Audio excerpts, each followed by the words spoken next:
Армысыздар, құрметті қазақ елі, Ермек Албан, Алашаландар қозғалысының жетекшісі. Мына енді қанды қаңтар оқиғасы туралы айтып кетерім. Біріншіден, мына қаңтар оқиғасында қаза болған қазағыма Алашаландар жігіттерінің атынан отбасыларына қайғыларыңызға ортақпыз деп айтамын, қабыл алыңыздар. Бауырларымыздың жандары жанатта болсын. Мына үлкен саяси ойынның құрбандары болып кетті бауырларымыз, қарындастарымыз, әкпелеріміз. Мына енді айтарым, Қасым-Жомарт Кемелұлы Тоқаев мырзаға қайтыс болған бауырларымыздың көптеген мәйіттерін туысқандар аламай жатыр екен, соның бәрі қайтарылу керек. Қайтыс болған бауырларымыз террорист емес, елім жерім деп шыққан қазақтың батыр ұлдары, қыздары. Олардан террорист деген ат алыну керек. Ертеңгі күні тарихта алтын әріппен жазылу керек аттары. Мына енді естіген мәліметім бойынша, мына 28 желтоқсанда Нұрсұлтан Әбішұлы Назарбаев Мәскеуге барып келгеннен кейін, барып, мына 1 қаңтардан бастап мына газдың бағасы өскеннен кейін жаңаөзендік бауырларымыз көтеріліп, ол жерде белсенділердің арқасында бәрі бірігіп ешқандай қан төгіссіз облыстың әкімі келіп, мәдениетті түрде бәрі билікпен ақылда болса отырып, халықтың айтқан мәселесі шешілді. Газ 50 теңгеге түсірілді. Өкімет өз орнынан кетті. Ал енді мына Алматыға келетін болсақ, Алматыда Арон Атабек ағамыздың 40-нан кейін жаңаөзендік бауырларымызды қолдаймыз деген көптеген белсенді бауырларымыз жаяу кеткендердің бәрі қамалды, 40 шақты адам. Одан кейін барып, мына Алматыда біз митингте шығарамай жүрген бүткіл көптеген қазақтың жігіттері, қыздары наразылық білдіріп, жаңаөзендік бауырларымыз қолдап көшеге шықты. Одан кейін дайындалған лаңкестік топтар ұйымдасқан түрде жаңағы арақ берген дейді, қару жарақ таратқан дейді, наркотический жаңағы заттар таратып дейді, мына неше түрлі іс-әрекеттерге апарған. Оның бәрі ұйымдастырылып отырып, істеген деп отыр. Мына енді айтып отыр, рация арқылы бәрін хабарлап, қайда бару керек, нені өртеу керек, нені тонау керек, соның бәрін айтып отырып істеткен. Бәрі ұйымдастырып отырып істеткен екен, оның бәріміз көріп отырмыз, біліп отырмыз. Сол енді айтарым, Нұрсұлтан Әбішұлы Назарбаев мырзаға, сіз 86 жылы билікке Мәскеудің қолдауымен үлкен қан төгіспен келдіңіз. Сол Мәскеудің қолдауымен үлкен қан төгіспен кеттіңіз.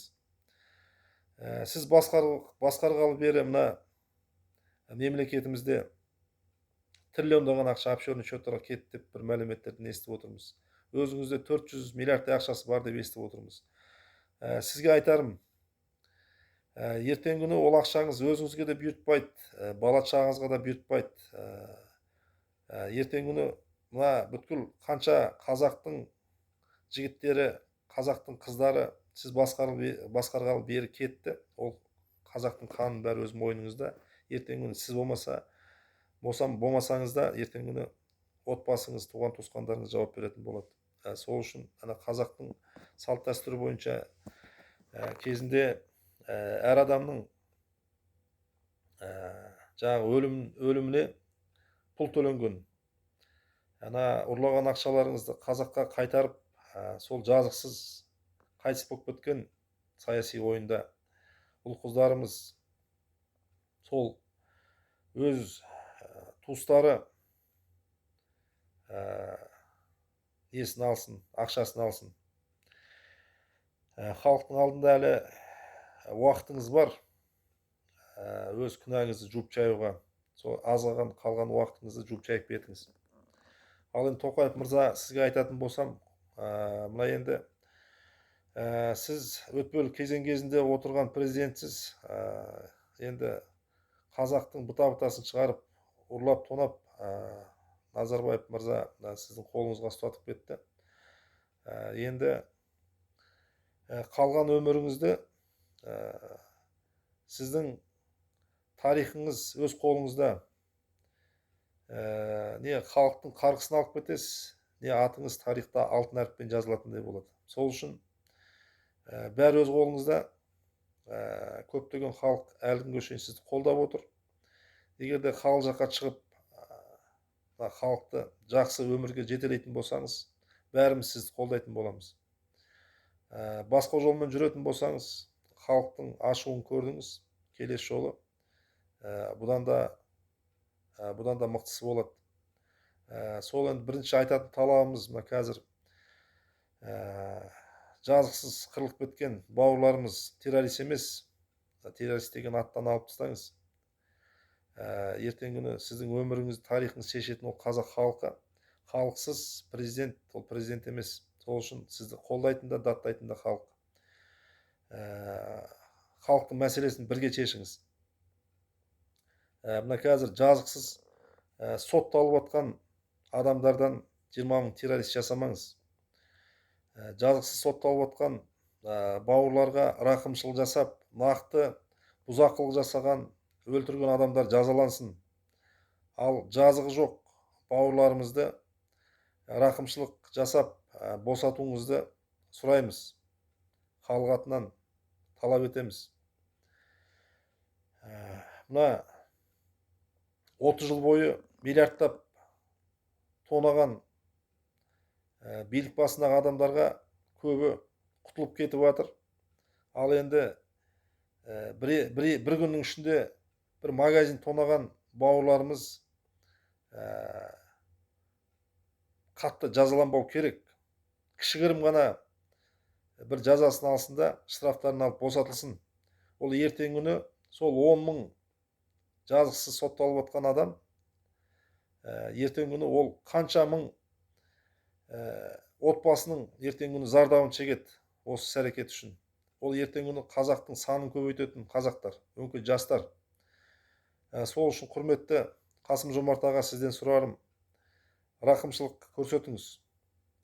Сотталып жатқан белсенді бауырларымыз қудаланбасын.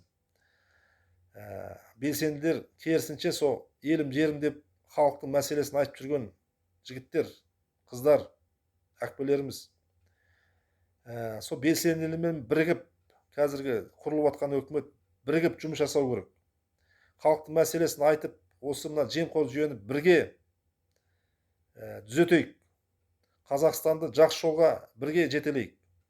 Мына шетелде жатқан көп бауырларымыз бар, қашып жүрген.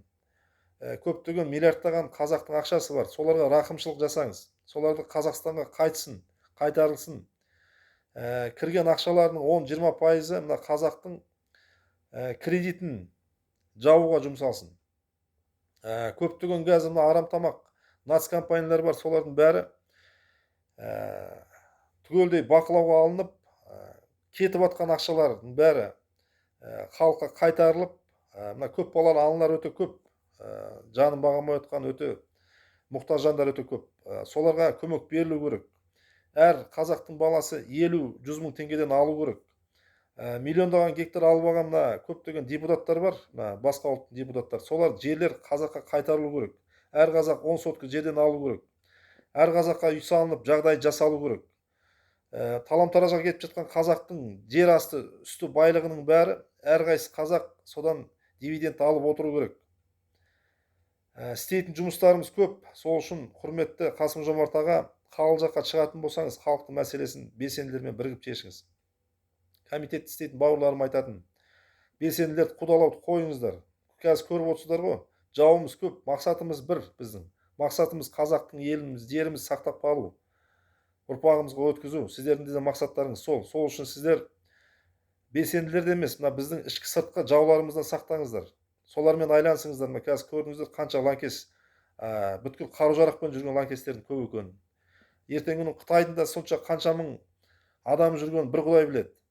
Солармен айланысыңыздар, құрметті комитетте істейтін бауырлар. Полицияда істейтін бауырлар, қазір мына 20 мың террористті жасаймыз деп қазақтың ұрып соғып, өз мойындарына алдыртып, ұрып соғып қойыңыздар, доғарыңыздар. Қазақтың ашуын көрдіңіздер. Қазақ қазір жауын көрмей отыр. Ертең күні ұрып соғатын болсаңыздар, ертең күні сол қазақ сіздерден кек алатын болады. Ертең күні үйлеріңізге барып, бала шағаңызбен қыратын болады. Оған жеткізбеймін десеңіздер, мына қазір жасап отқан артық кетіп жатқан іс-әрекеттеріңізді доғарыңыздар. Сол құрметті бауырлар, енді бәріміз бірігіп қазақ халқымызды жақсы өмірге жетелейік, жақсы өмір сүрейік. Мәшһүр Жүсіп атамыз айтып кеткендей, қой үстінде боз торғай жұмыртқалайтын заманға әр қазағым аман есен бірге жетейік бауырлар. Аман болайық. Рахмет.